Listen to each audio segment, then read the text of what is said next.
감사합니다. 오늘 여러분하고 함께 나눌 말씀은 고난주간 세 번째 수요일입니다. 음모의 날인데 왜 음모의 날이냐면 오늘은 사랑과 배신이 있는 날입니다. 오늘 말씀을 통해서 더 나눠보고요. 오늘 말씀은요, 옥합을 통해서 본 신앙에 대한 이야기를 좀 할까 합니다. 마가복음 14장 1절부터 11절에 있는 말씀 제가 봉독하겠습니다. 이틀이 지나면 유교절과 무교절이라 대제사장들과 서기관들이 예수를 흉계로 잡아 죽일 방도를 구하며 이르되 밀란이 날까노니 명절에는 하지 말자 하더라. 예수께서 베다니 나병 환자 시몬의 집에서 식사하실 때 한 여자가 매우 값진 향유 곧 순전한 나드 한 옥합을 가져가서 그 옥합을 깨뜨려 예수의 머리에 부으니 어떤 사람들이 화를 내어 서로 말하여 가로되 이 향유를 허비하는가? 이 향유를 300데나리온 이상에 팔아 가난한 자들에게 줄 수 있겠도다 하며 그 여자를 책망하는지라. 예수께서 이르시되 가만두라. 너희가 어찌하여 그를 괴롭게 하느냐? 그가 내게 좋은 일을 하였느니라. 가난한 자들은 항상 너희와 함께 있으니 아무 때라도 원하는 대로 도울 수 있거니와 나는 너희와 항상 함께 있지 아니하니라. 그는 힘을 다하여 내 몸에 향유를 부어 내 장례를 미리 준비하였느니라. 내가 진실로 너희에게 이르노니 온 천하에 어디서든지 복음이 전파되는 곳에는 이 여자가 행한 일도 말하여 그를 기억하리라 하시니라. 12 중에 하나인 가룟 유다가 예수를 넘겨주려고 대제사장들에게 가매 그들이 듣고 기뻐하여 돈을 주기로 약속하니 유다가 예수를 어떻게 넘겨줄까 하고 그 기회를 찾더라. 아멘. 마가복음 14장 1절부터 11절까지 있는 말씀입니다. 우리 고난주간 지금이죠. 이제 넷째 주고 이 사순절 이제 넷째 주고 고난주간인 수요일은요, 사랑과 배신이 있는 오늘 날입니다. 옥합을 깨뜨린 한 여인의 사랑을 우리는 받아볼 수 있었고요. 또 오늘 읽으신 본문의 마지막에 보면 가룟 유다의 배신이 이제 시작되기도 합니다.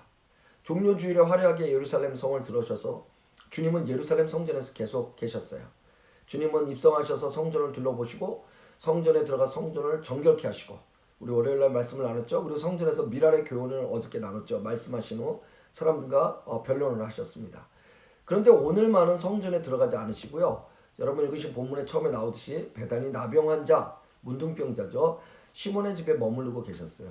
그런데 그곳에서 식사를 하실 때 바로 그 순간에 한 여자가 옥합을 깨뜨려서 향유를 주님의 머리에 붓습니다. 다른 복음서에는 발에다 부었다는데 이 오늘 읽은 본문에만 머리에 부었어요. 이 장면이, 그런데 중요한 것은 뭐냐면요, 머리든 발이든 이것이 진정한 헌신이 우리에게 무엇인지를 보여주는 겁니다. 먼저 오늘 여러분과 나누고 싶은 건 뭐냐면 이 본문에는 세 종류의 등장인물이 나온다는 겁니다. 첫 번째, 여러분이 아시는 것처럼 지금 짐작하신 대로 오늘 이야기의 주인공은 한 여인입니다. 의문의 여인이죠. 누가복음 7장 36절 50절에 보면 죄인이라고 얘기합니다. 이 여인을 소개하는데, 그 죄인이라면 이스라엘에서는 당시 유대 상황 속에서는 몸을 파는 직업을 가진 여자라고 생각하시면 됩니다. 제가 어저께 성경 공부 때 잠깐 말씀을 드렸지만 이 유대 사회의 당시의 소셜 스트럭처, 사회적 구조는요, 여자는 100% 남자에게 의존하게 되어 있습니다. 어렸을 때는 아버지로 의존해야 되고요. 그리고 결혼하고 나서 남편이고요. 그리고 남편이 죽고 나면 아들이어야 됩니다. 그러니까 이 셋 중에 이 아무것도 이 조건을 갖추지 못한 사람은 사회적으로 생존할 수 있는 방법이 사회적 구조상 없습니다. 그러니까 몸을 팔거나 이런 일들을, 아니면 다른 남자를 찾아 나서야 되는 일들을 해야 됐겠죠. 그래서 죄인이라고 말하면 대체적으로는 그런 일들을 얘기하죠. 또 요한복음 12장 1절로 8절에 보면 마리아라고 소개하고 있습니다. 그런데 많은 신학자들이 이 마리아는 막달라 마리아는 물론 아니고 베다니 마리아라고 얘기합니다. 그럼 여기서 이제 소개가 대충 이렇게 끝난다면, 조금만 더 우리가 본점으로 들어간다면 궁금한 점이 있습니다. 왜 이 여인은 예수님께 와서 그냥 향유만 부어도 되는데, 그런만 해도 충분한데 왜 이 향유가 값비싼 향유거든요. 왜 옥합을 깨트려야 하는 이유가 뭘까요? 그것은 단순히 표현일까요? 그렇지만 성경은 사실을 기록했다는 면에서 볼 때 이 여자가 옥합을 깨트린 행위에는 과연 무엇이 있을까? 저는 그것이 먼저 궁금했습니다. 제 생각엔 제가 이렇게 묵상하고 그림을 그리는데 그 여자가 이렇게 와서 예수님 앞에 와서 그 옥합을 깨뜨린 모습을 보면서 저는 아마 이런 것이 아닌가 생각해 봅니다. 이것이 여러분의 오늘 아침에 특별히 중요한 메시지가 되길 원합니다. 나는 옥합만을 주님께 드릴 수도 있지만 내가 당신만은 향유를 향유만을 드릴 수도 있지만 내가 당신만은 향유를 담고 왔기 때문에 이 옥합은 이 향유를 당신에게 내어드림으로써 더 이상 옥합 자체를 쓰는 의미가 없습니다. 조금만 더 쉽게 말씀을 드리면요. 내게 있는 모든 거, 오늘 찬양한 것처럼 그것이 향이든 옥합이든 이 모든 것은 구별되지 않고 온전히 하나로 하나님 앞에 드려지는 그 전부를 드립니다의 고백이 아닌가 저는 그렇게 생각합니다. 근데 이것이 바로 주님을 감동시켰을 것이라고 생각하죠. 왜냐하면 여러분 하나님이 무엇을 원하시냐가 누가복음 15장에 나오는데 여러분 누가복음 15장을 오늘 말씀을 끝나고 한번 읽어보세요. 여러분 너무 잘 아시는 세 가지의 이야기가 나옵니다. 그 세 가지 이야기의 마지막 이야기가 뭐냐면 바로 돌아온 탕자 이야기입니다. 여러분 돌아온 탕자 이야기 보면 50 아들이 둘 있으면 둘 중에 하나가 탕자인데 나갑니다. 그러면 둘 중에 하나이기 때문에 50%가 집안의 아버지와 같이 있습니다. 근데 이 아버지는 50%로 인해서 만족하지 않습니다. 아들 하나가 집에 잘 있고 아버지 일을 잘 도와줌에도 불구하고 이 아버지는 나가서 잃어버린 50%를 기다리고 계시는 겁니다. 왜 그런지 아십니까? 하나님은요 온전한 우리를 원하시기 때문입니다. 그 앞에 이야기를 볼까요? 그 앞에 이야기를 보면 동전 10개 중에 9개가 있고 1개를 잃어버렸습니다. 근데 이 1개를 끊임없이 찾는 이야기가 나오죠. 90%가 이미 4개 있는데 여러분 계산으로 따지면 그거 하나 찾는 시간에 차라리 나가서 하나를 더 버는 것이 훨씬 난데 우리는 어렸을 때부터 그렇게 자랐는데 하나님은 끊임없이 1개를 찾으십니다. 그 잃어버린 1개. 왜 그런지 아십니까? 하나님은요 우리의 90%도 만족하지 못하시고요. 우리의 전부 100%를 만족하시는 분이기 때문에 그렇습니다. 그래서 우리는 이원론적 삶을 살 수가 없습니다. 하나님 안에서 하나님으로 인해 하나님 때문에 그 이론론적 삶을 통해서 우리는 전부를 하나님께 드리기에 하나님 안에서 온전히 누림을 가질 수 있고 하나님으로 인해 살 수 있는 것들을 하나님이 원하신다는 겁니다. 마지막으로 그 맨 앞에 있던 스토리 여러분 아시죠? 양들 100마리 중에 99마리 양이 있습니다. 그리고 한 마리의 양이 없는데 오늘 이 목자는 그 한 마리의 양을 찾으러 나갑니다. 이건 99마리가 중요하지 않은 것이 아니라 그 한 마리의 양조차 잃어버릴 수 없는 주인의 애틋한 마음을 얘기하는 거죠. 그걸 통해서 누가복음 15장에 무엇을 얘기하냐? 하나님은 온전히 100% 온전한 우리를 원하신다는 얘기입니다.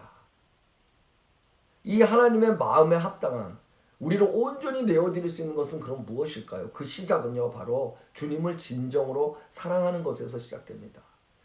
오늘 우리가 온전히 주님께 드리는 것을 왜 주님이 감동하냐면 우리가 사랑을 하면 온전히 드릴 수 있기 때문입니다. 우리가 사랑을 하면 진정한 사랑을 하면 우리는 계산하지 않습니다.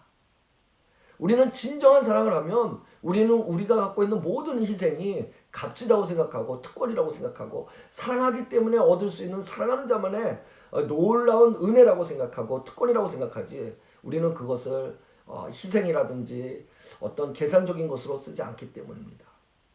실상 여러분 하나님은 우리의 투자를 원하지 않으십니다. 우리가 하나님을 생각하며 드리는 용돈이나 적선 등이 우리의 헌금이 돼서는 안 됩니다. 오늘 너의 목숨을 가져가면 너의 소유가 누구 것이 되겠냐고 말씀하셨던 것을 우리는 기억해야 됩니다. 모든 것이 하나님의 것이라는 사실을 우리는 인정해야 됩니다. 그것이 하나님께 속한 그의 주권을 인정하는 것이고요. 만약에 우리가 그 주권을 인정하는 백성이라면 실상 우리가 그분께 드리는 것이 아니라 그분이 우리에게 주신 것을 우리가 누리고 있구나라는 사실을 깨달을 수 있습니다. 다시 말씀드릴게요. 우리가 하나님의 주권을 인정한다면 실상 우리가 그분께 무언가를 드리는 것이 아니라 그분이 이미 우리에게 주신 것을 우리가 누리고 있구나라는 것을 우리는 깨달을 수 있기 때문입니다. 지난 이틀 동안 번갈아 가면서 제가 아주 귀한 전화를 받았습니다. 아주 예전의 친구들인데요. 그분들이 제가 지금 어려웠던 것을 알기 때문에 어려웠던 시기 쪽에 목사님 이 시기에 어떻게 지내시는지 마치 짠 것처럼 한 사람이 한 번씩 제게 안부 전화가 온 적이 있습니다. 너무 감동이었는데 저는 그랬어요. 뭐라고 얘기했냐면 이미 제 것이 하나도 없다는 것을 저는 깨달았기 때문에 그때나 지금이나 저는 동일한 은혜를 누리고 있습니다라고 얘기했어요. 돌이켜보니까 그렇더라고요. 제가 무엇을 갖고 있었다면 그래서 내가 그것들 중에서 무언가를 하나님 앞에 드려야 했다면 그러면 제 삶은 너무나 많은 시간 동안 계산을 하면서 살아야 될 거예요. 내가 일단 이만큼 써야 되고 요걸 남겨놔야 되고 미래를 위해서 요거 그리고 하나님 요거 그렇게 했었을 거예요. 근데 저는 워낙 지금 없는 시간들을 보내면서 없지 않아요. 굉장히 많아요. 하지만 워낙 없는 시간들을 보내면서 여러분 제가 무슨 말씀하는지 알죠? 하나님이 주신 것들을 누리는 것들, 없어도 자족할 수 있는 것들, 이 삶을 살다 보니까요. 지금 이 코로나 시기가 오고 이 어려운 때 물론 하나님 앞에 지금을 넘어갈 수 있는 것들을 구하지만 제 마음속의 평안함은 누구에게도 뺏기지 않을 수 있는 것 같더라고요. 그런 면에서 볼 때 우리가 하나님 앞에 드려지는 모든 것은 그것은 장성한 분량으로 신앙이 성장하는 그 이유는 우리의 생각이나 우리의 지적인 것이 아니라 바로 하나님과의 관계죠. 어떤 관계요? 우리가 정말 하나님을 진정으로 사랑할 수 있느냐는 관계죠. 하나님께서 우리에게 허락하신 모든 것이 이미 하나님께 있습니다. 왜 그런 줄 아세요? 그분은 창조자시고 주권자시기에 우리가 드리는 것으로 그분은 생존해 가시는 분이 아니라는 거예요. 우리에게 있는 것이 하나님의 것이라면 하나님은 근데 왜 그것을 받으시냐? 그것을 통해 보다 더 선한 일에 그리고 보다 더 하나님의 나라가 확장됨에 그리고 하나님께서 원하시는 일들이 쓰여지기를 바라시기 때문에 우리는 드릴 수 있는 겁니다. 결국 그분께 내어드리면요. 우리를 그렇게 위하는 다른 말로 하면 그분께 내어드리면요. 이 모든 사실을 인정하면서 더욱더 누릴 수 있는 우리에게 먼저 주신 복이라는 거죠. 그래서 주님은 우리가 그분에게 내어드림에 가장 원하시는 물질, 시간 등을 넘어서 가장 그분이 우리에게 원하시는 건 우리 자신이라는 겁니다. 내가 하나님 앞에 나를 드린다는 것은 또 용기지만 이 용기는 하나님, 당신이 나의 하나님이십니다를 고백하는 순수함이고요. 그리고 따지지 않고 그분을 내어드릴 수 있는 것은 믿음인 것입니다. 제가 일전에 설교 때도 한번 말씀을 드렸지만 제가 이렇게 접했던 제가 경험하고 목도했던 헌금 중에 가장 큰 헌금이 있었어요. 한 10여 년 전에 제가 필리핀에 유스코스타를 가서 거기에 있는 많은 청소년들에게 집회를 한 적이 있는데 그 집회를 섬기면서 마지막 날 한 끼를 굶으면서 아이들이 그 한 끼 굶은 것을 헌금으로 내는 시간이 있었어요. 그런데 그 한 끼를 굶으면서 열방에 있는 모든 다른 나라에 있는 가난한 사람들을 위해서 필리핀이 선교지인데도 불구하고 그런 프로그램이 있었어요. 굶으면서 이제 그 헌금을 다른 선교지로 보내는 것이 있었는데 헌금들이 올라오고 나중에 헌금 기도를 했는데 다 마치고 나서 이제 강사들 전체가 강사 숙소로 돌아왔는데 그 라운지에서 그 담당하시던 그 집회를 담당하시던 목사님이 봉투를 하나 들고 와가지고 눈물을 흘리시면서 이렇게 얘기하는 거예요. 여기 강사님들 필리핀에 정말 귀한 은혜가 있었습니다 라고 말씀하시면서 강사님 모두가 이 헌금 봉투에 손을 놓고 기도해 주시면 안 되겠습니까? 라고 저희를 초청하셨어요. 그래서 저희가 그 헌금 봉투를 이렇게 봤어요. 봤더니 거기에 써있는데 뭐라고 써있냐면 저는 필리핀에 있는 가난한 선교사님 누구누구의 아들입니다. 이렇게 써있고 뭐라 하냐면 저희 집은 선교를 하는 아버지가 너무너무 가난해서 그래서 이번 코스타라는 집회에 오는데 그 집회에 올 수 있는 회비조차 마련할 수 없었습니다. 그런데 저의 딱한 사정을 들은 교회 어떤 집사님이 회비를 내주셔서 그래서 제가 이 코스타에 오게 됐습니다. 너무 집회가 좋았고 너무 감사했는데 마지막 날 헌금 시간이 있는데 전 세계 열방을 위해서 그래서 하나님께 헌금하라는 시간을 드렸는데 아무리 뒤져도 저는 주머니에 드릴 수 있는 헌금이 하나도 없었습니다. 그래서 저는 그런데 이 열방을 위해서 하나님께 뭔가를 드리고 싶은데 아무것도 드릴 게 없어서 제 인생을 통째로 하나님께 드리기로 결정을 했습니다라고 그 헌금 봉투에 썼었어요. 제 인생을 드립니다 이렇게. 아직까지도 제가 접했던 헌금 봉투에는 제 인생을 하나님께 드립니다라고 써서 올린 봉투는 그 봉투를 제가 본 적이 없어요. 그날 하나님 앞에 엄청 울면서 기도했어요. 왜냐면 저도 하나님 인격적으로 처음 만났을 때 35세 만났을 때 제가 드렸던 기도가 그거거든요. 하나님 제가 하나님 앞에 뭘 드리고 싶은데 아무리 뒤져봐도 아무것도 없는 거예요. 하나님 걸레 같은 전에도 매 순간 요구하실 때마다 하나님 쓰세요라고 제 인생 드렸던 그 기도. 하나님 사랑합니다. 하나님 사랑하는데 무엇을 드릴지 모르니 제 인생 받아주세요라고 드렸던 그 기도가 하나님 앞에 응답이 됐어요. 그리고 하나님께서 저를 불러서 매 순간순간 하나님께서 저를 사용하셨어요.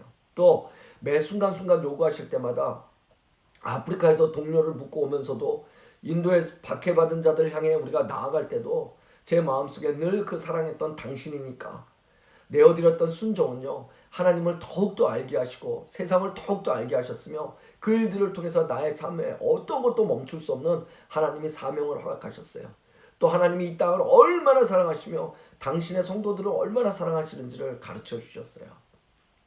저는 매 순간 당신이기 때문에 라는 말, 당신이기 때문에 순종합니다. 당신이기 때문에 제가 갑니다. 당신이기 때문에 제가 이렇게 하겠습니다. 당신이기 때문에 다 드릴 수 있겠습니다 라고 말했던 그 삶들, 그 삶들을 오늘 저는 이 마리아라는 여자, 한 여인이라는 여자, 죄인이라고 불렸던 이 여자의 삶을 통해서 다시 도전을 받습니다. 그렇게 드렸던 그를 통해 주님께서 하셨던 말씀, 온 천하에 복음이 전해질 때 이 여인도 함께 전해질 것이다.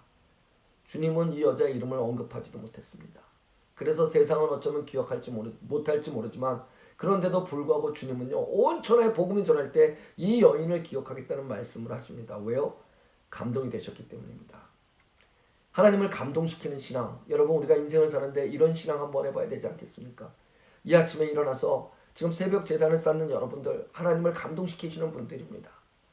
오늘 이 아침에 드렸던 여러분의 그 모든 것이 오늘 마지막 하루까지 하나님 앞에 다 드려질 수 있는 삶이 되어줄 수 있도록 우리는 끊임없이 걸어갔으면 좋겠습니다.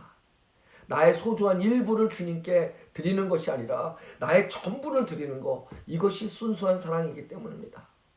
설사 그것이 죄인이라고 말했던 이 여자가 몸을 팔아 산 것이라도 오늘 주님 앞에는 순순히 끼어드려 내어드렸기 때문에 어쩌면 더러운 돈으로 산 것을 어떻게 주님께 드릴 수 있어 말하는 사람이 있겠지만 오늘 주님은 그의 마음을 그렇게 받지 않았어요. 왜요? 우리 중에 의인은 없나니 하나도 없다고 말씀하십니다. 하나님은요, 누가 더 죄인이냐를 찾으시는 분이 아니에요. 우리 주님의 관심사는 누가 더 죄인이냐가 아니라 그럼에도 불구하고 누가 더 주님을 사랑하느냐가 오늘 주님의 관심이라는 겁니다. 근데 우리는 너무나 많은 시간 동안, 우리는 너무나 많은 시간 속에, 우리는 너무나 많은 상황 속에 누가 더 죄인이냐를 끊임없이 찾아내고 그 사람을 이야기하는 데 바쁘다는 겁니다. 오늘 그런 사람이 뒤에 나오죠. 그런데 오늘 주님은요, 오히려 이것을 깨뜨리고 당신을 씻겨드림으로 이제부터 다시는 그런 삶을 살지 않고 싶어요라고 고백하는 그 여인의 심정을 들었을지 모릅니다. 왜 그런 줄 아세요? 주님을 진정으로 사랑하는 자는요, 죄로부터 멀어지게 노력하기 때문입니다. 어쩜 진정한 문제는요, 우리가 주님을 순수하게 사랑하지 못하는 게 가장 큰 문제인데, 아까도 말씀드린 대로 우리가 주님을 향한 사랑에 대한 부분의 무게보다 다른 사람들에 대한 죄에 대한 무게를 우리가 더 크게 볼 때, 우리의 죄성이, 우리의 비겁함이, 우리의 자기의가 더 드러날 때 우리는 그 뒤에 숨어서 다른 사람을 정죄하는 것은 아닐까요? 순수하지 못한 사람들 중에 문제는 하나는 뭐냐면 용기 있는 사람들의 진심을 그대로 받아들이지 못한다는 거나 그런 경향이 있다는 겁니다. 그것이 바로 오늘 여러분과 나누고 싶은 두 번째 종류의 사람들입니다. 두 번째 종류의 사람들은 그 일부 사람들인데 그 사람들이 이렇게 합니다. 분노하며 말합니다. 특별히 다른 복음서에는 이거를 정확하게 가론 유다라고 얘기합니다. 그들이 이렇게 얘기했죠. 무슨 의사로 이 향유를 허비하는가? 주님 앞에 쏟아붓고 있는 그 향유를 향해서 무슨 의사로 이 향유를 허비하는가? 여기 두 가지 질문이 있습니다. 첫째로 정말 이것이 낭비입니까? 이것이 정말 허비입니까? 하는 거고요. 둘째는 그렇지 않다면 만약에 이 사람들 말에는 과연 어떤 저희가 깔려있을 겁니다. 이 두 번째 종류의 사람들은요, 여인의 진심을 무참히 받고 있어요. 왜 그럴까요? 그래야 주님 앞에 이렇게까지 드리지 못한 자신의 모습을 달래고 자신의 양심의 위안거리로 삼을 수 있기 때문 아닐까요? 아까도 말씀드린 대로 자기 의 때문이겠죠. 그래서 그들은 더 나아가 가난한 자마저 이 사건에 끌어들입니다. 5절에 보면 이렇게 얘기했죠. 이 향유를 300데나리온 이상에 팔아 가난한 자에게 줄 수 있겠도다 하며 그 여자를 책망하는도다. 이유를 두는 거죠. 명목을 두는 거죠. 그런데 사실 그 명목은요, 명목이 되어질 수 없어요. 왜요? 그들은 정말 가난한 자를 생각해서 했던 것이 아니라는 걸 우리가 알기 때문입니다. 물론 그럴 수도 있겠죠. 하지만 중요한 것은 뭐냐면요, 주 앞에 드려지는 것에 대해서 인색한 사람들이 어떻게 가난한 자들에게 주는 것에 대해서 인색하지 않을 수 있냐는 거예요. 만약에 주님께 드리는 것에 대해서 인색하며 가난한 자에 대한 것은 인색하지 않다면 그거는 100% 하나님의 사랑으로 그 사역을 하는 것이 아니라 자기 의로 하는 것이죠. 하나님 없이 자기를 드러내는 거 아니겠습니까? 근데 이런 경우는 사실 교회 안에서도 많이 볼 수 있습니다. 어떤 사람들은 공동체를 섬기는 헌신된 사람들, 특별히 새로 오신 분들이나 그리고 기득권이 없는 사람들, 그냥 어떤 때 보이지 않는 듯한 사람들이 교회를 섬기고 교회를 열심히 이렇게 지키고 이렇게 돌보는 것들을 보면 선뜻 도와주려고 하지 않는 사람들이 있습니다. 그리고 그들이 이렇게 얘기합니다. 나도 예전에 저랬어. 아직 저 사람들이 잘 뭘 몰라서 그래. 집안일이나 학교 공부를 좀 저만치 하라 그래. 그렇게 모두가 맞는 말이에요. 그런데 중요한 것은 뭐냐면요. 그렇게 말하는 사람들을 제외하고 우리 모두는 압니다. 뭘 하냐고요? 그렇게 잘난 척하는 사람보다 빚도 없이 소리도 없이 헌신되게 섬겨주는 사람이 우리에게 훨씬 더 좋은 사람이며 그런 공동체가 훨씬 더 좋은 공동체라는 사실을요. 오늘 이렇게 말하는 사람들은 자기의 의 때문에 중요한 두 가지를 놓쳤죠. 첫 번째는 위에서 말한 대로 지금 예배 받으시는 분이 하나님이시요 메시아시는 주님이라는 그 영적인 사실을 잃어버렸다는 겁니다. 이 돈으로 남을 돕지라는 인간적 한계, 자신의 인식 정도에서 아이디어를 딱 갖춰서 그 프레임에 갇혀서 실제적으로 지금 무슨 상황이 일어나고 있는지조차 모르는, 무엇이 정말 주님을 위한 것이고 무엇이 정말 주님을 따르고 있는지조차도 모르는 그런 영적인 그런 무지에 갇히게 된 겁니다. 지금 영적으로 어떤 일이 일어나고 있는지 모르는 거죠. 실상 많은 그리스도인들은요, 우리의 삶의 많은 사건들은 그저 눈에 보이는 수준에 머물 때가 참 많습니다. 그런데 하나님은요, 그 너머의 영적인 의미들을 주시고요, 그 일에 깊이 주님이 관계되어 계심을 우리는 간과해서는 안 됩니다. 그저 액면 그대로 받아들이고 그것에 반응하는 대다수가 되어서는 안 된다는 겁니다. 그래서 성령의 사람들은요, 조심스럽지만 그러나 자유하고 담대하게 무슨 일을 겪을 때마다 항상 하나님의 뜻이 무엇인가를 돌아봅니다. 우리 첫날 얘기했지만 깊이 헤아려 본다는 겁니다. 깊이 헤아려 하나님께서 이 일을 허락하시지 않았다 할지라도 또는 허락하심 속에서 이 일이 지금 내게 어떤 의미를 주며 나는 이 일을 통해서 어떻게 하나님과 더 가까이 하나님과 맺은 그 끈을 끊어지지 않을 수 있을까? 여러분, 성경에 이런 말씀이 있거든요.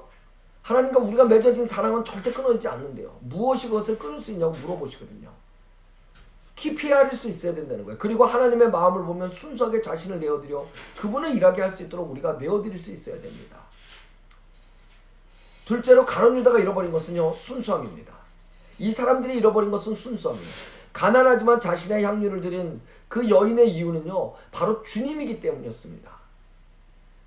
주님이기 때문에 드릴 수 있었다는 거예요. 그런데 가룟 유다의 불만 역시 주님이었기 때문에 완전히 거꾸로였죠. 가룟 유다는 이 비싼 향유의 혜택이 가난한 자들이 아닌 주님이었기 때문에 분노하고 아까웠다는 거죠. 우리가 알 수 있는 명백한 사실은요, 이것은 그저 스스로가 분노하는 불만의 핑계이지 절대 사실이 아니라는 겁니다. 왜 그런 줄 아세요? 예수가 소외되고 가난한 자들을 위해 오신 메시아라는 것을 깨닫지 못한다 할지라도 지난 3년 동안 예수님과 함께 보냈던 그 삶을 보냈던 가룟 유다는요, 예수께서 보여주신 삶의 모습이 철저하게 가난한 자와 소외된 자를 위해 사셨음을 알기 때문입니다. 그런데도 그는 여기서 그 얘기를 하고 있는 겁니다. 스스로 모순에 빠진 거죠. 오히려 재밌는 사실은 요한복음 12장 6절에 보니까 가룟 유다에 대해서 이렇게 쓰여 있더라고요. 그는 도둑이라 돈깨를 맞고 거기 넣는 것을 훔쳐갑니다. 가룟 유다가 회계를 맡았었는데요, 제자들 중에. 그래서 제사장들을 만나고 그들에게 성전비를 내고 이런 것들을 했었어요. 그러니까 제사장들하고 이 사람하고 관계가 있었던 거예요. 그래서 예수님을 팔 때 그 관계 브릿지 노릇을 하는 겁니다. 그런데 이 재정을 맡았던 자가 도둑이래요. 돈꾀를 맡고 그 재정을 맡아서 거기에 넣는 것을 훔쳐갑니다. 예, 이렇게 얘기를 해요. 유다가 그 물질에 조금씩 손을 대는 것을 주님은 아셨어요. 그러나 유다는 깊게 생각하지도 심각하게 받아들이지도 않았다는 거예요. 그리고 어떡하죠? 그 작은 죄가 점점 커져서 결국 오늘 주님을 파는 지경까지 분노하게 됐다는 거예요. 사랑하는 여러분, 잘 들으세요. 우리의 의도가 순수하지 못하면 우리는 분노하게 되어 있습니다. 믿음이 없으면요, 자신의 입장은요, 반드시 분노로 가고 불만으로 바뀌게 되어 있습니다. 그래서 오늘 내가 무언가에 불만을 가질 때, 내가 오늘 무언가에 분노할 때 이것이 정말 하나님의 의로운 공의를 위한 것인지 아니면 나 자신을 위한 것인지 우리는 반드시 그 자리에 딱 멈춰서 입을 다물고 생각해보고 체크해볼 수 있어야 된다는 겁니다. 결국 본문에 보면요, 이 일이 끝나자마자 가룟 유다는 예수님 팔 작업에 들어가는 것을 우리가 볼 수 있지 않습니까? 왜요? 스스로 속았기 때문입니다. 스스로 맞다고 여겼기 때문이죠. 그런 면에서 주님은요, 오늘 우리가 그냥 교인이길 원하지 않습니다. 그는 우리가 제자이기 전에 먼저 그를 사랑하기 원한다는 겁니다. 사랑이 없으면 오늘 이와 같이 이익이나 손해를 따지게 돼 있습니다. 여러분, 비즈니스 관계는요, 누가 누구에게 더 유리하냐가 굉장히 중요합니다. 그리고 갈등이 있기 전까지는 서로 적정거리가 유지되면서 서로에게 불편함을 주지 않는 것이 비즈니스 거리입니다. 근데 우리는 이 시대에 얼마나 많은 크리스찬들이 이렇게 비즈니스적 거리를 유지하며 주님을 만나고 있는지 모릅니다. 그래서 주님께서 말씀하시는 거예요. 뜨겁든지 차갑든지 하라는 거예요. 사랑하는 여러분, 이것이 오늘 하루를 여러분이 사실 때 일반적인 삶과 신앙적인 삶의 다른 점인 겁니다. 신앙생활은 그냥 할 수 있는 것이 아니죠. 신앙생활은요, 지식이나 경험이나 숙련된 스킬을 가지고 하는 것이 아닙니다. 신앙생활은요, 가장 기본이고 가장 중요한 것은요, 하나님을 사랑하는 마음을 갖고 하는 겁니다. 이것이 없으면 멈춰지게 되어 있습니다. 신앙생활이 살아 움직일 수 있도록 하는 오직 힘은요, 바로 그분을 사랑하는 겁니다. 내 안에 당신으로 더욱더 날마다 채우는 삶을 통해 신앙은 자라고요, 뿌리 내리고요, 열매 맺게 되어 있는 것입니다. 이 사랑을 깨닫지 못하면 자기 수준의 오늘 가룟 유다처럼 일부 사람들처럼 갇혀서 스스로가 옳다고 여기는 스스로가 속는 일을 당하게 되어 있습니다. 제가 오늘 여러분에게 중요한 말씀을 하나 더 드리겠습니다. 여러분, 계시록 2장에 보면 이런 균형이 잘 잡혀있는 교회가 얘기가 나옵니다. 거기 계시록 2장 2절과 3절에 보니까 이렇게 쓰셨더라고요. 내가 네 행위와 수고와 인내를 알고 또 약한 자들을 용납하지 아니한 것과 자칭 사도라 하되 아닌 자들을 시험하여 그 거짓된 것을 내가 드러낸 것과 또 내가 참고 내 이름을 위하여 견디고 게으르지 아니한 것을 아노라, 이렇게 말씀하세요. 그러니까 이 말은 뭐냐면요, 네가 얼마나 수고했고 네가 얼마나 인내했고 선지자들을 네가 찾아냈고 네가 이런 모든 것들을 위해서 게으르지 않고 말씀하세요. 그러나 내가 너를 책망할 것이 있는데 너는 너의 첫사랑을 버렸느니라, 이렇게 얘기하세요. 교회 기능은 잘했는데, 교회 함은 잘했는데, doing church는 well done인데, 문제는 정말 중요한 교회 함, 교회 존재 이유, 교회 됨, 그 교회 하나님을 사랑함을 잃어버렸다고. 교회가 어떻게 왔죠? 주님께서 우리를 사랑해 그 피해값으로 사신 것이 교회인데 그 교회 됨을 잃어버렸다고 하나님께서 책망하시면서 내가 모든 것을 잘했지만 정말로 내가 책망할 것이 하나 있는데 그것은 네가 처음 사랑을 잃어버렸다고 말씀하고 계시는 겁니다. 오늘 옥합을 깬 여인을 통해서, 그 여인을 책망하는 사람들을 통해서 우리가 꼭 알아야 될 사실은 뭐냐면, 우리가 우리 안에 주님에 대한 첫사랑을 아직도 간직하고 있냐에 대해서 우리는 깨닫고 자문할 수 있는 시간이 돼야 된다는 것입니다. 사랑하는 여러분 처음에 주님을 만났던 그 사랑을 아직도 간직하고 계십니까? 주님이면 됩니다라고 두 손을 모으고 울며 기도했던 그 순간들이 아직도 여러분의 가슴에 남아 있습니까? 아니면 오랜 시간이 지나서 그저 옛날의 시간처럼 그렇게 생각이 되었습니까? 이 아침에 사랑하는 여러분, 우리 같이 기도할 때요, 여러분 첫사랑을 회복하시기 바랍니다. 진정으로 사랑하는 사람들의 계산법은요, 믿음과 순수함입니다. 어느 경우든 하나님 앞에 그 사랑을 지키기 위해 순수함을 지키도록 노력해야 되는 겁니다. 예수님이 자신이 소유한 그 어떤 것보다 소중한 마음과 순수함이 있으셨기 때문에 그분은 마지막까지 십자가를 지실 수 있었던 거예요. 하나님은 물질과 능력을 동시에 주지 않으십니다. 물질이 풍족한 곳에는 이상하게 하나님의 능력이 잘 나타나지 않는 것을 보기 때문입니다. 반면에 가난한 곳에는 오히려 하나님의 능력이 더 잘 임합니다. 그래서 마태복음 5장 3절에 뭐라 그러죠? 심령이 가난한 자는 복이 있나니 천국이 그들 것이라고 말씀하십니다. 심령이 가난한 게 뭘까요? 저는 하나님 앞에 선 순수함이라고 생각합니다. 그래서 다 드릴 수 있는 겁니다. 가장 소중한 것을 드릴 수 있는 믿음이 정말 사랑의 믿음 아니겠습니까?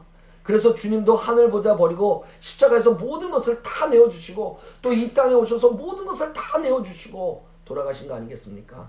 오늘 그를 향해, 오늘 그분 대신 그 주님께서 자기 앞에 향유를, 그 옥합을 깬 여인을 향해 이렇게 8절에 얘기하고 계십니다. 저가 힘을 다하여 내 몸에 향유를 부어 내 장사를 미리 준비하였도다. 12명의 제자가 있었지만 12명의 제자 중에 최고의 제자는 그렇게 하면 안 된다, 십자가에 못 박히면 안 된다라고 얘기했다가 주님께서 사단아 물러가라는 얘기 하시죠. 또 한 제자는 어떻습니까? 오히려 예수님을 나무랄 수 없으니까 간접적으로 이 여인을 나무라다가 예수님을 파는 일을 합니다.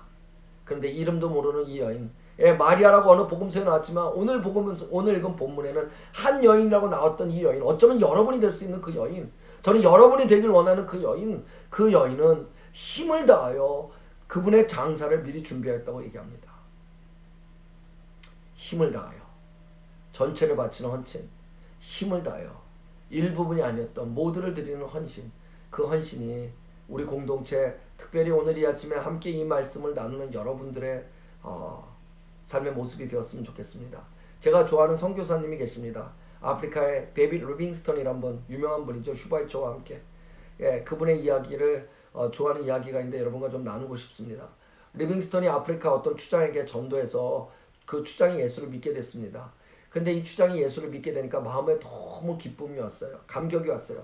감사한 마음이 생겼어요. 그래서 이 추장이 선교사 집을 찾아옵니다. 리빙스턴 선교사님 집을 찾아와서 선교사님 제가 예수 믿고 나니까 너무 좋아요. 그래서 하나님 앞에 감사하려고 밀가루를 가져왔습니다. 라고 얘기를 했어요. 이 리빙스턴 선교사님이 이 추장이 너무 하나님을 인해 기뻐하니까 그가 좀 성장을 했으면 좋겠다라는 교육적 장난을 좀 치려고 장난을 쳤어요. 그래서 이렇게 정색하면서 얘기했답니다. 허허, 하나님은 밀가루 정도 갖고는 감사 받으실 수 없는데 하나님은 밀가루 정도 갖고 안 돼요 라고 얘기했대요. 근데 추장이 이해가 가더래요. 자기도 누군가가 부족원이 감사했을 때 밀가루 정도 갖고 오는 거 갖고는 감사를 안 할 것 같더래요. 그 추장이 다시 갔어요. 그리고 얼마 후에 다시 와서 선교사님하고 문을 열고 들어와서 보니까 말 한마디, 그것도 멋있는 100만 마리를 가지고 왔더래요. 그리고 하나님 앞에 이 100마리를 드리려고 왔습니다 라고 얘기를 했대요. 왜? 이 추장의 입장에서는 부족원이 자기한테 감사할 때 이 말 한마리 정도 갖고 오면 그래 이 정도면 감사하겠다 생각을 했기 때문이에요. 그랬더니 리빙스턴이 그렇게 얘기하더래요.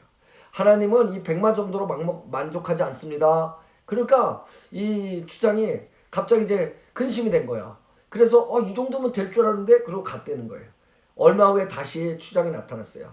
그러더니 추장이 한참을 고민한 얼굴로 조심조심하면서 뭐를 이렇게 내버려주면서 하나님 앞에 감사하려고 이걸 갖고 왔습니다라고 보여줬는데 보니까 머리핀 같은 이렇게 핀이더래요. 근데 그건 뼈로 된 건데 그 뼈로 된 그게 뭘 얘기하는 거냐면 추장의 권위를 상징하는 거들이에요. 추장의 명예, 이게 있으면 추장이다라는 것에 대한 정체성을 상징하는 거들이에요. 그래서 이 추장이 그걸 주면서 이거를 제가 하나님 앞에 드리는 것은 저의 명예, 권위, 그리고 제가 지금 가장 좋은 것을 하나님 앞에 드리는 것을 상징하는 것을 드립니다. 이렇게 얘기했더니 리빙스턴이 그의 어깨를 이렇게 두들겨주면서 정말 좋은 생각입니다. 그런데 하나님은 이거 갖고도 안 됩니다. 그러니까 추장이 화가 났어요. 아니 아무것도 없어 이제 다 드렸는데 왜 나한테 그러냐고. 정말 이제 남은 건 이제 나 자신밖에 없는데 라고 소리를 획 질러드려요. 그러니까 리빙스턴이 바로 그 부분에서 영어로 이렇게 얘기했답니다. Yes, God want you. 그게 유명한 일화로 남아있다고 그러더라고요. Yes, God want you. 딱 그렇게 얘기를 했대요. 하나님은 당신을 원하십니다. 맞습니다. 하나님은 당신을 원하십니다. 추장은 그때 무릎을 꿇고 리빙스턴에게 자기의 삶을 또 한 번 하나님 앞에 드릴 수 있는 시간을 가졌다고 합니다. 여러분, 우리의 헌신은요, 바로 우리 자신을 드리는 아름다운 고백입니다. 저는 이 고백이 날마다 여러분 앞에 나왔으면 좋겠습니다. 그게 쉽지 않아요. 그래서 사도 바울 선생님은 뭐라고 얘기하셨냐면 그렇게 위대한 분도 이렇게 얘기하셨습니다. 나는 날마다 십자가 앞에서 죽는다고. 날마다 앞에 십자가 앞에 죽는 걸 제가 며칠 전에 뭐라 그랬죠? 나는 그리스도의 부활과 함께 날마다 그리스도인에 살아간다는 얘기를 했죠. 그것이 교회입니다. 그것이 성도입니다. 우리가 그 삶을 살아가는 것뿐입니다. 그래서 우리는 이것이 지극히 당연한 것이고요. 그리고 이것이 지극히 우리에겐 자연스러운 일입니다. 그래서 로마서에 말씀하신 대로 나의 형제들아 너희의 몸을 하나님이 기뻐하시는 거룩한 산 제사로 드려라. 이 말씀이 우리의 삶의 중요한 부분이 되어야 됩니다. 마지막입니다. 짧게 한 가지만 더 말씀을 드립니다. 세 번째 등장인물은 바로 주님입니다. 이 주님은요, 이 여인 이전에 먼저 옥합을 깨신 분입니다. 주님이 자신의 옥합을 깨고 자신의 생명을 버려두시고 피를 흘려서 저와 여러분을 구원해 주셨습니다. 아낌없이 주실 수 있었던 이유도 바로 지금까지 얘기한 사랑 때문이었습니다.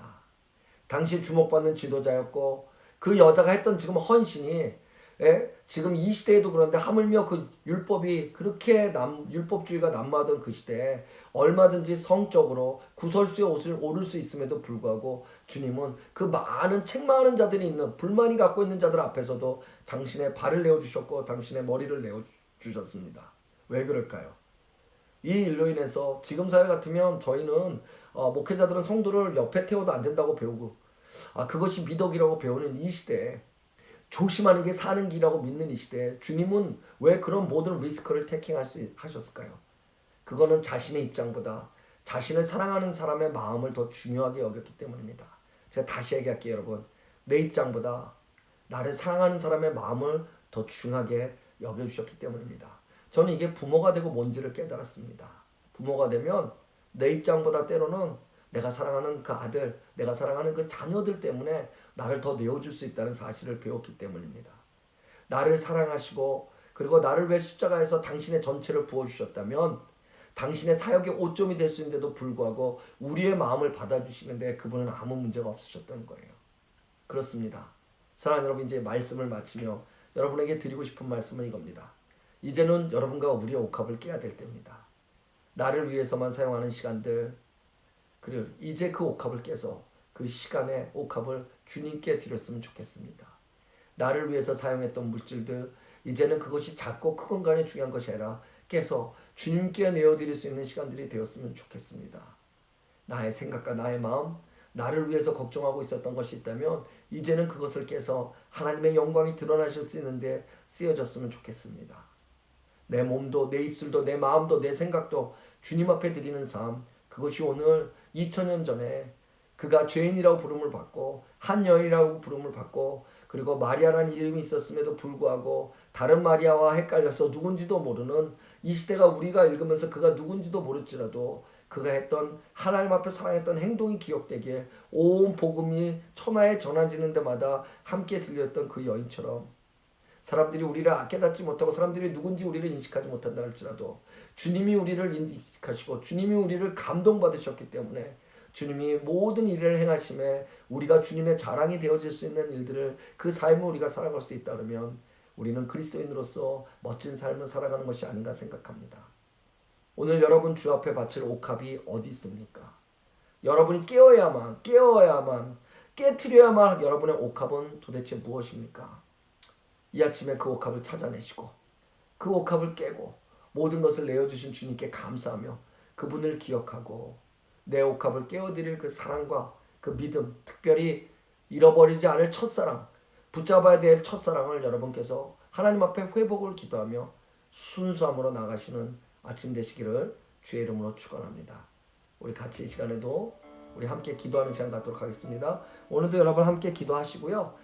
기도하심으로써 특별히 오늘 나눈 말씀 통해서 기도하심으로써 오늘 여러분뿐만 아니라 여러분을 함께하는 가족들과 그리고 여러분들이 중보기도 해주시는 모든 분들 그 분들에게 하나님의 같은 동일한 은혜가 있기를 위해서 기도해 주십시오.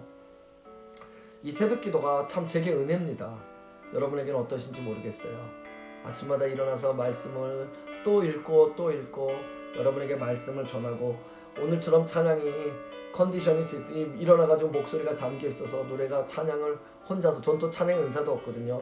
그러면서도 불구하고 이 찬양을 하나님께 드리는 이 모든 과정이 참으로 복되고 귀합니다. 여러분에게도 그 복되고 귀한 시간이 지속될 수 있도록 여러분 모든 것을 하나님 앞에 내어드리는 귀한 은혜가 있기를 주의 이름으로 축복합니다.